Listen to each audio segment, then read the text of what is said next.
Tasmania's many river systems and mountainous terrain combine together to make it a mecca for whitewater canoeists from all over Australia. Its world-class venues in close proximity provide an ideal location for a paddling safari. Canoeists and the Hydroelectric Commission are closely linked. This is the Paloona Dam and power station controlling the water in the River Forth in northwest Tassie. Well, it may be the River Forth, but it's the first one we're going to tackle. So come on, get with me and let's go whitewater canoeing.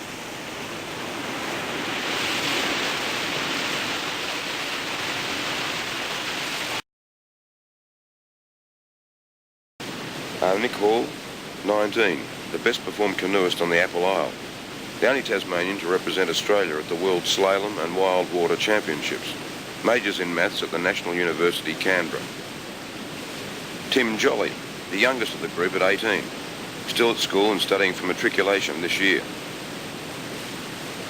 Sammy Jouste, 19, carpenter from Hobart, who regularly joins his friends from the north of the state for weekend adventures. Greg Stagg, 19, costing clerk in a hardware store in Devonport, a brilliant and powerful paddler. Paul Calver, civil engineer with the Department of Works in Launceston and the veteran at 23, has a love affair with whitewater. Raymond Baxter, 18, our only import, a rough nut who works in a Newcastle sports store, another Australian representative in Spittal, Austria this year. In order to join them, I want the best qualified teachers, the two Australian reps, Nick and Raymond. Well, fellas, I think I'm ready. What are we going to do? Well, what I suggest is that maybe Raymond goes across the other side and tries to emphasise every action, and then I'll explain to you why he's doing each little bit. Okay. And we'll see what happens. Right, off you go, Raymond.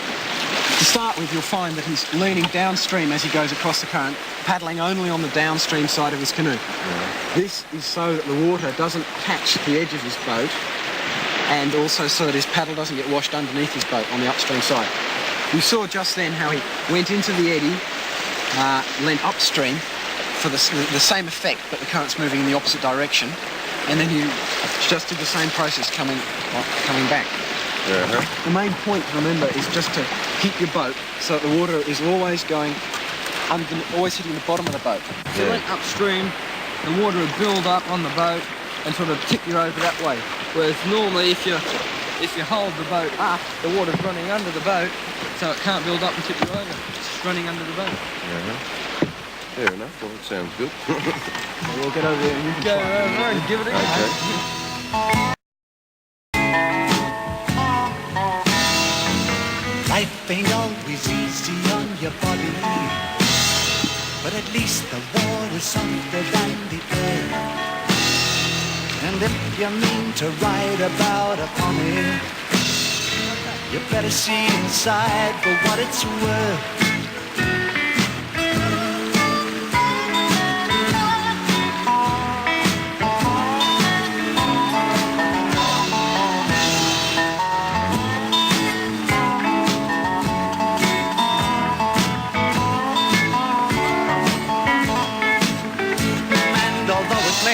Not look all that appealing. It's a different place to find your body in. So until you hold it steady and cut out of the eddy, you're just in no condition to begin to whitewater. You're just in no condition to begin.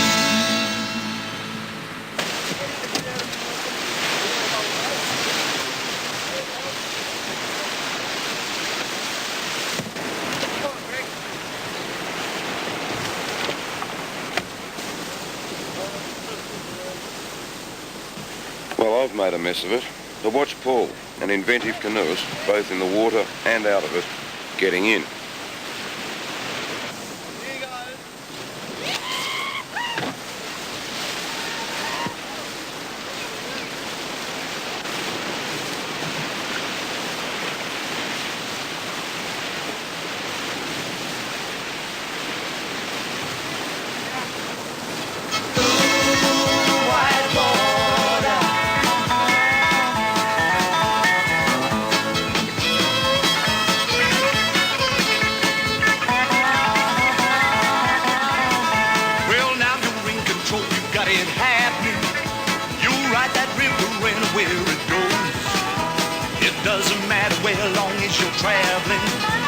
and you can stay crouched on your toes.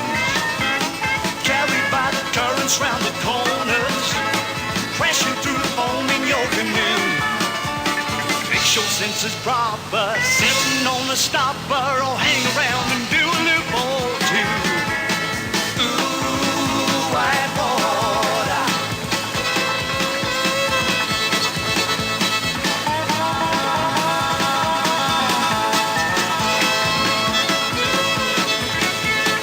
Ooh, white water. They carry me above the every day. And I wouldn't have it any other way. White water, keep on moving, moving me along. White water, keep on moving, and sing me a song.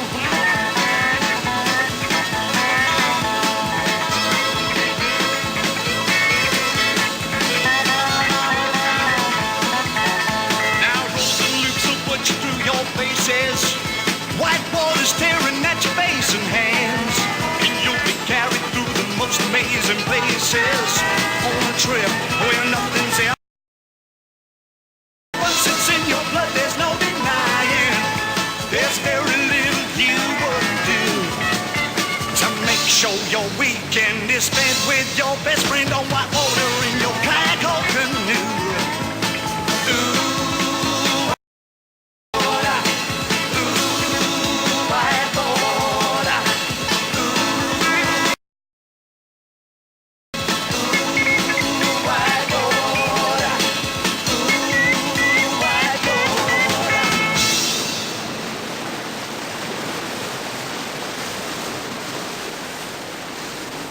The surging rapids just below the Paloona Dam have provided a fun playground for the boys, and they've treated it with little respect.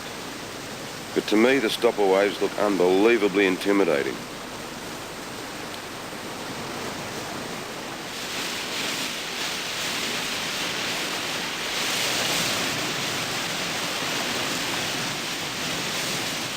So it's with heart in mouth that I approach my impending doom, face nearly as white as my helmet.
It's a big wave.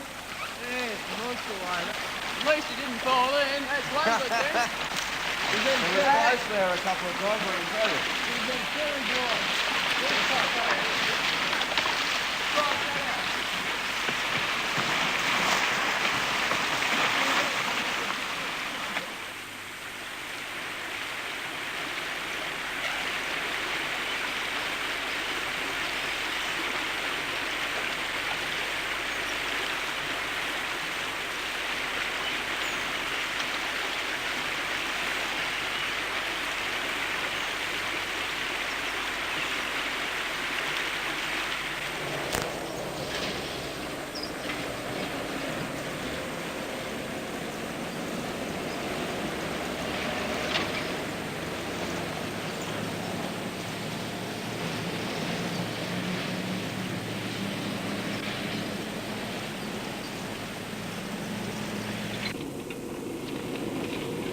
We've still got all the boats.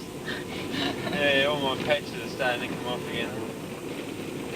How'd your new boat stand up?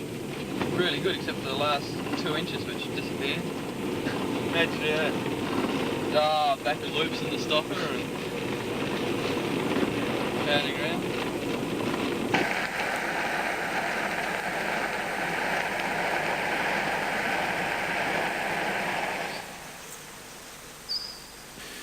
Still in the northwest, Lake Rowan is the main storage of the Mersey Fourth region, a complex network of 7 dams and 7 power stations.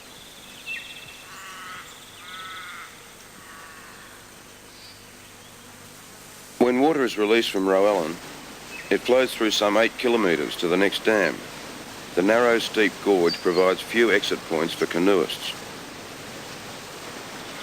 This is the Upper Mersey River, and at this stage I'm just going to sit back and watch the boys. Okay, Raymond, take it away. And remember, the neatest correct entry wins. Rightio, Nick. Go.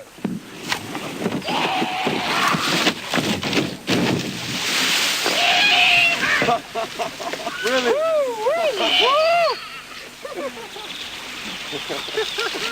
That guy is mad.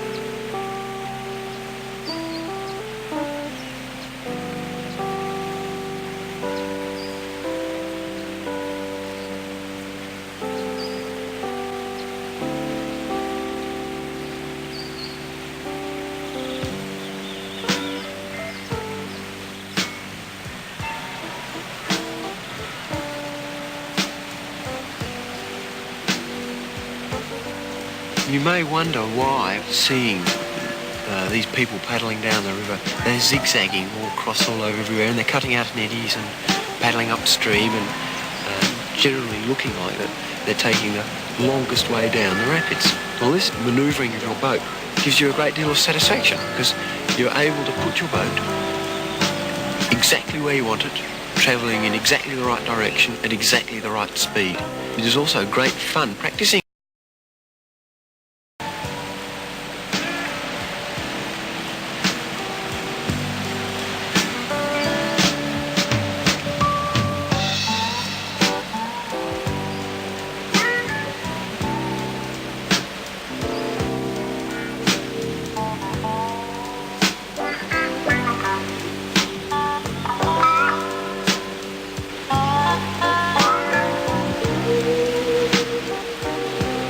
Tasmanian people don't realise how lucky they are having water so accessible. Well, I have to travel 200 miles to get water not as good as this.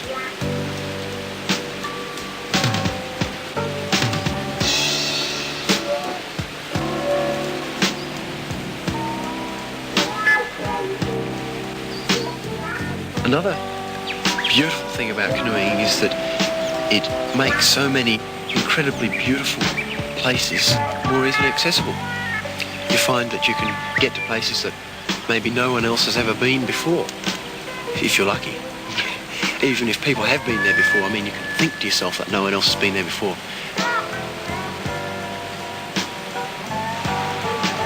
A river gorge to me is one of the most beautiful things I can imagine, especially at a steep one.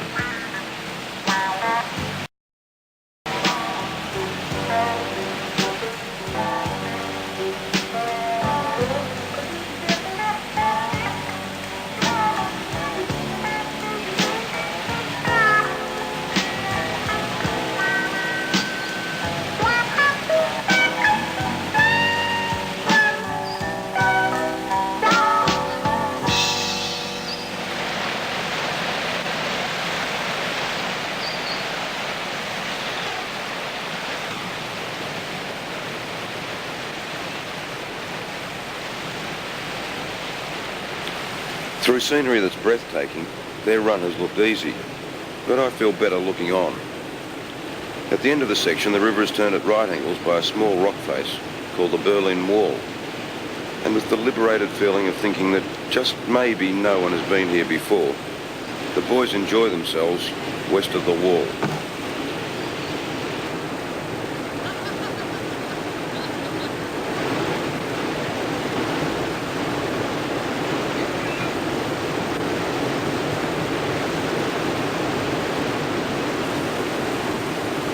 Sammy, through his clowning, has become the target, and won't be put down by anyone.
This gentle stream behind me is a world-class whitewater slalom course.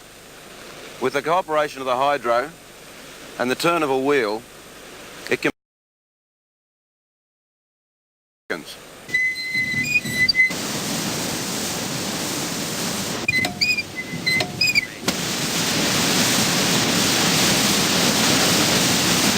The place is Brady's Lake in the Central Lakes district of Tasmania. It was the scene for the 1974 Tasmanian and Australian Championships and has been chosen as the venue for the 1979 World Championships.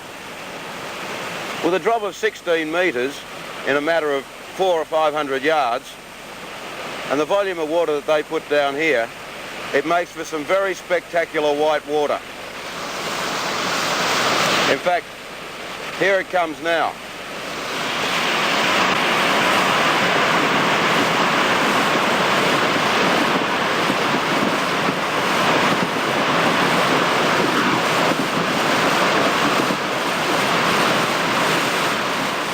This baby is called the Cruncher, known to all Australian canoeists. They love it and fear it in the same breath. It's dynamite on body and brain, and a canoeing orgasm for those that make it.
Sensation of getting down to the bottom and having successfully shot it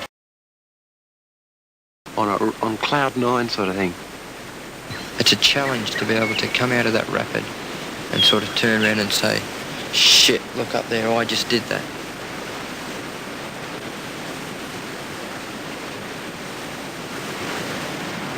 The spectacular two-man canoe at the Cruncher, Raymond in front and Greg, kneeling and using single-bladed paddles.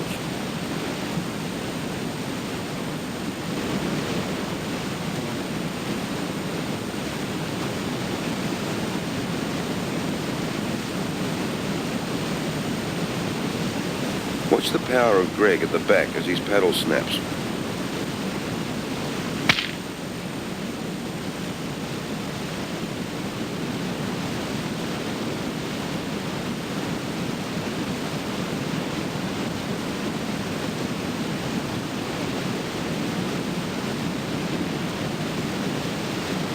As Greg comes out of the boat, Raymond uses similar strength to roll up on his own.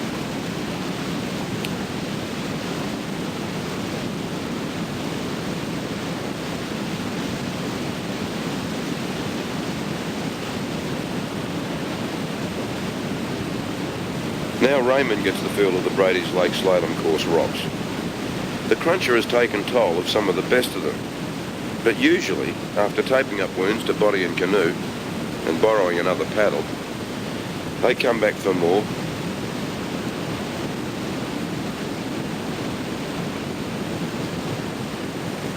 Even the experts can make hanging on for dear life look like a comedy routine, but they're a fairly closely knit bunch there on hand to help out his mates.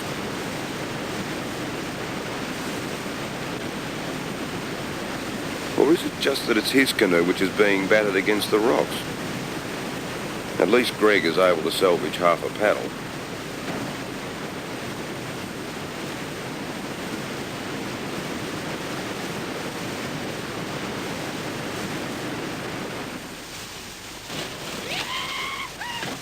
Another variation on how to launch your kayak.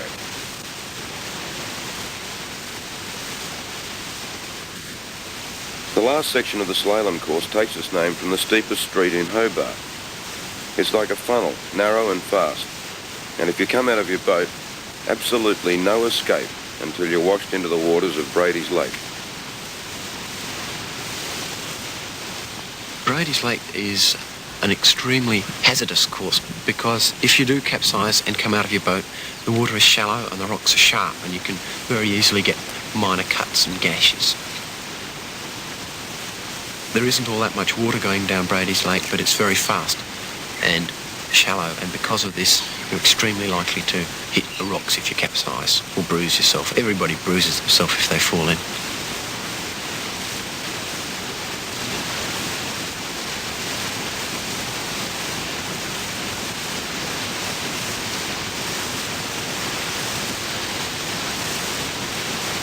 And once at Brady's Lake, I capsized on Millefont Street and hit my head on a rock, belted it, something terrible. And I rolled up and I came up and the whole top of my crash helmet was just crushed. That was the end of that crash helmet sort of thing. It didn't hurt me because I was wearing a crash helmet.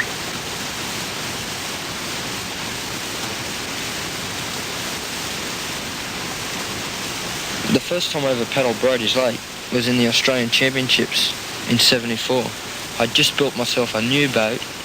It was really light, and I thought, will it take it? This thunderous stream called Brady's Lake. It was like hitting a brick wall, hitting the stopper. And of course I felt the boat cracking up under me, and it's taped up in 1,000 pieces in the yard now. The only place I ever went was Brady's Lake.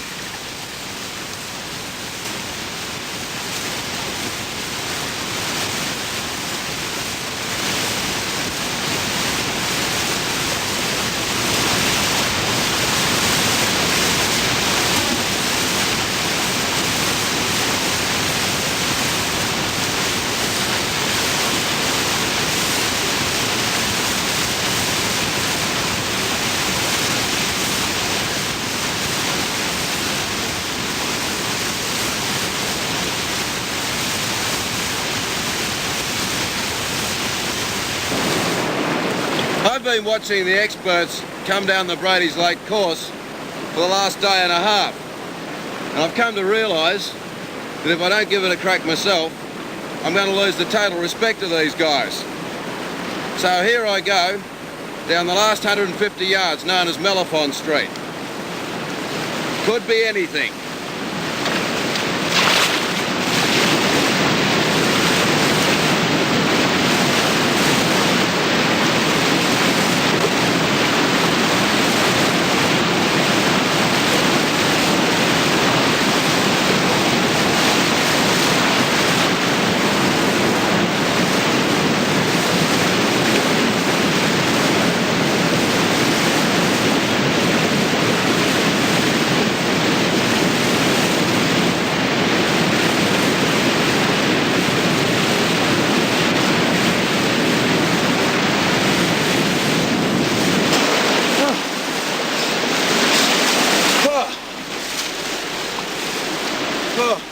rocky little bit of water there.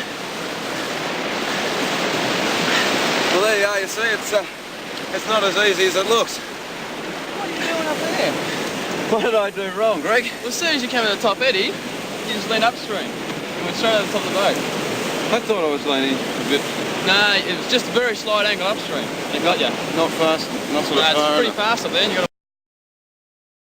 The support strike Yeah, I there. saw that. As I came down under the bridge.